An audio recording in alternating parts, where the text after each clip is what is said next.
NBA analyst Slick Ric Bucher. I can't wait to hear what you have to say once again. All-time great players. They get an all-time great smoke. But Shady, let me delay my smoke. Okay. What, Shady, how bad is this loss for Kevin Durant? It's bad. It's bad. I mean, I hate when KD doesn't deliver because he's how good he is, how great he is, how special. You tell me. KD is the God. But the thing we changed it. No. It used to be the God. No, he's not. Well, now it's the God. It's God.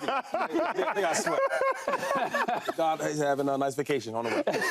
See, but this is the issue I hate about the Kevin Durant slander is this, like, he loses his game and they get swept. Bradley Beal, Booker, and KD.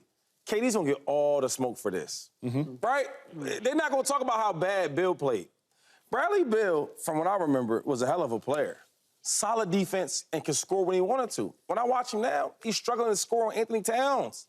It's like they talk about the mismatches in basketball. So when the Wolves, when they went big with their bigs, cool.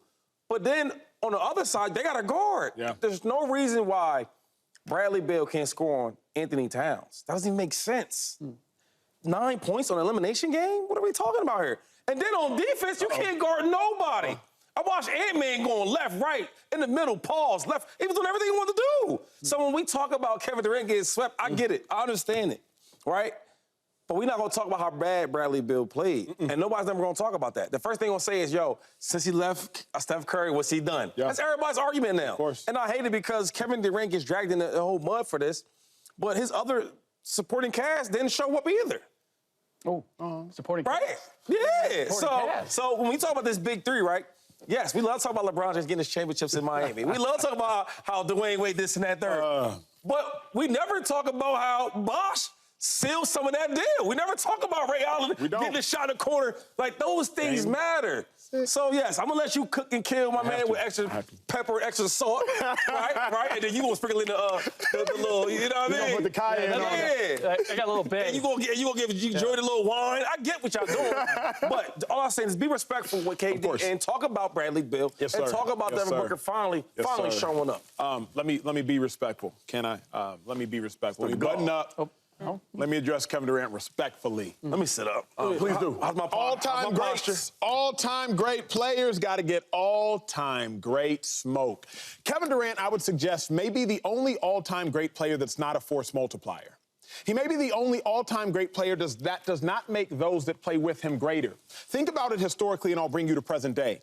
Russell Westbrook was better without Kevin Durant than he was with Kevin Durant. He was an NBA MVP. James Harden was better without Kevin Durant than he was with Kevin Durant. He was an NBA MVP. Steph Curry was better without Kevin Durant than he was with Kevin Durant. He was a Finals MVP along with a unanimous MVP.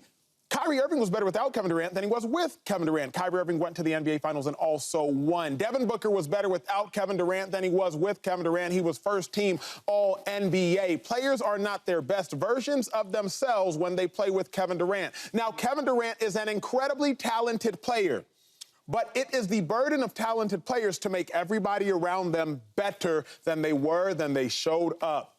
Shaq, Kobe, Duncan, Bill, Walt, Kareem, Michael, Magic, Bird. If you played with them, you got better. But when you play with Kevin Durant, you don't necessarily get better. So that's why it is no surprise that Kevin Durant joined the all-time best team as it pertains to regular season record and was able to win.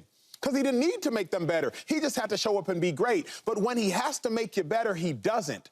The reason Kevin Durant is getting the smoke and not Bradley Beal, because we will talk about Kevin Durant in 10, 15, 20, 30, 40, and 50 years. We will not be talking about Bradley Beal. Bradley Beal is an incredible player, but he is a forgettable player. Kevin Durant will be remembered for the rest of the game's entirety. Decades, centuries, years to come. So if you're going to be an all-time great, you got to get all-time great smoke. If you're going to be an all-time great, then you got to make others around you as great as they've ever been in their time. That's where I put it.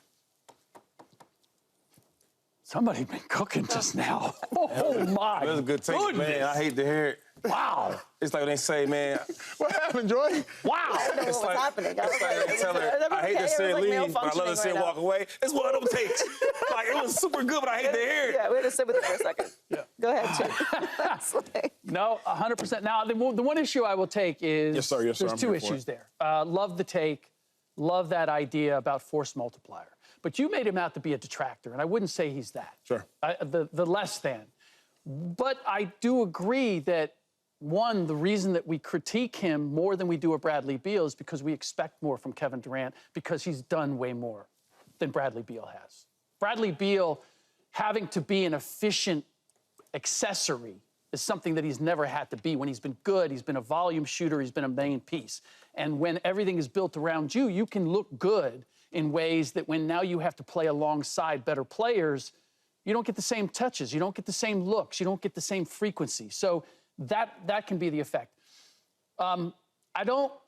There is another player like Kevin Durant, and it's Kawhi Leonard. Kawhi Leonard, I would put in the same category as a great individual player. You added him to Toronto. You added him to the formula in San Antonio, and he wins championships. You now make him the central piece, and he's not that galvanizer. He doesn't elevate necessarily everybody. He's great in his own right, but he's not creating that culture. And that, to me, is what KD has proved to be. Like, he's a booster rocket. Yeah. If you have the spaceship and you can get outside and into orbit or get to the moon, KD can take you to Mars. Yeah. But if you don't have the rocket ship, then you've got this really expensive booster that doesn't necessarily take you anywhere because you need the vehicle for him to move it. And that's what I think has been proven once again with the Phoenix Suns, because I'm not even blaming KD. This was a poorly constructed team. Yeah. Like, I don't know what else he could have done. He played 75 games. That's the most games he's played since the Achilles tendon tear. Shooting-wise, point-wise, like, all his numbers were good. He was a good very good two-way player this year. I wouldn't have expected more because this was a flawed team. Yep. But I think what he did was he just he confirmed that feeling like if you give him the right vehicle, he can take you places. But you have to give him the right vehicle.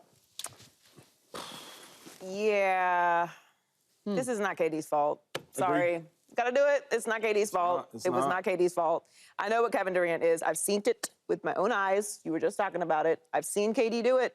I've seen KD be the best player in the entire NBA and win championships. I've seen him do it in the right situation. I can't lay this at the feet of Kevin Durant. I'm sorry. This is a team game. And by the way, before I even get further into my take, I just give a little credit to the Timberwolves. They were tremendous. It is very hard to sweep any team, but a team with these three players who you did not beat during the regular season, you have an all-time player in Kevin Durant, and you sweep them. They were unbelievable on defense. They played with more energy. They wanted it more. They were scoring off of turnovers. They were causing turnovers. They were locked in the entire series. They were absolutely tremendous. We all overlooked them, and they deserve all the credit and flowers for playing the way that they did. They have superstars, and they were tremendous. Phoenix was bad, but they were tremendous, and they deserve credit for that. They ran into a buzzsaw in the Timberwolves. They did not play the way that we expected them to play, and it is not all on KD. Come on. This team was built a very particular way from the very beginning of the season. There was only one way you were going to win. There was only one way the Suns were going to win, and they didn't do the thing that they're supposed to do. When you talk about the roster, talk about the vehicle, they had the worst scoring bench in the NBA this season. There were some bad teams in the NBA this season. They had the worst scoring bench in the NBA. There's the definition of a top-heavy team. Yeah. They also played the #1 defense. Listen, and we don't like to talk about defense in the NBA. We don't even really like to think about it. But when you get to the postseason, teams that can lock in on defense, especially if you have a couple nights where you're struggling, and it will be a wrap. That's what happened. I agree with that, though. I don't think it's KD's fault. I don't think it's KD's fault they lost. I think KD's at fault for not winning a game. And the reason I think he's at fault is because I give KD the most credit. LeBron James at least got one. And it wasn't really LeBron who got one. Reeves and D'Lo, I think, both had 21 points. So at the end of the day, they still found a way to get one. The reason I'll help give LeBron credit for getting that one is because, Shady, you've been in those locker rooms behind the scenes. After Game 3, when D'Lo is eating sunflower seeds or Gatorade chews, whatever he's eating on the bench, there's a decision that has to be made. I was shocked, Shady McCoy, when D'Lo started Game 4. Shocked. I was like, how in the world did that happen?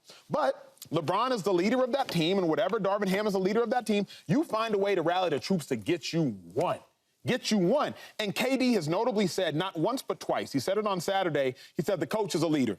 We all speak up and talk, but the leader is a coach. Go back 2017 when he was with the Warriors. I don't want to have to be the leader. I'm not a leader. I'm bad at saying, stand behind me and follow me. I believe that it's in the fine print of being an all-time great. You have to be a leader.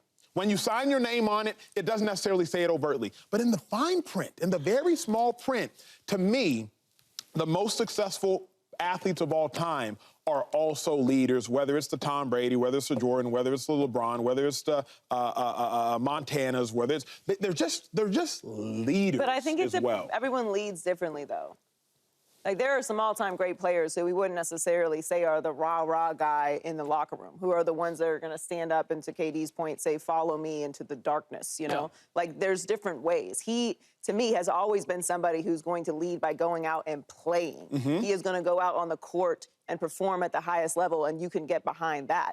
Even when he was winning with the Warriors, I didn't think that KD was the leader of that team. He was the best player on that team. He was the best player in the finals, but he wasn't the leader of that team. I just suggested, like, you have to be a galvanizer unless all the others around you are great. Leading by example is great in theory, and it's great on paper. Man, Shady did it, so Acho gonna go do it. Now, sometimes Acho might need to pick me up. Shady an all-time great. I can't just watch Shady go out there and rush for 200 and say, you know what, I'm gonna have 12 tackles this game. Sometimes I need the all-time great to also help me as well, particularly if they're in a position like a quarterback or an NBA, if they're a position of best player. When I think about even the Duncans and the Dirks, they weren't the most vocal. Right. But, like, they still were vocal enough. Slick, I know you have words on this. Yeah, so I agree. There's different ways to lead, and if you're not that vocal leader, then you need to have that from someone else on the team. Right. And that is the issue with the Phoenix Suns, is who is that? For the same way, I would say the same with the Los Angeles Clippers, for all their talent.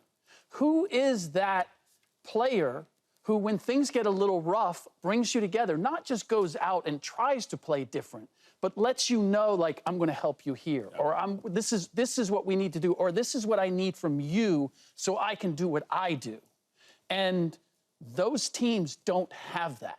And the teams that are championship teams, I mean, you watch it. When Giannis won in Milwaukee, who was gathering them at that one point? You still have to have all the pieces, but you do need that one guy who says, when things go a little sideways, this is what we're going to do. Not this is what I'm going to do. Well, subscribe here to get the latest from Speak, and go watch a few segments from our other shows on FS1.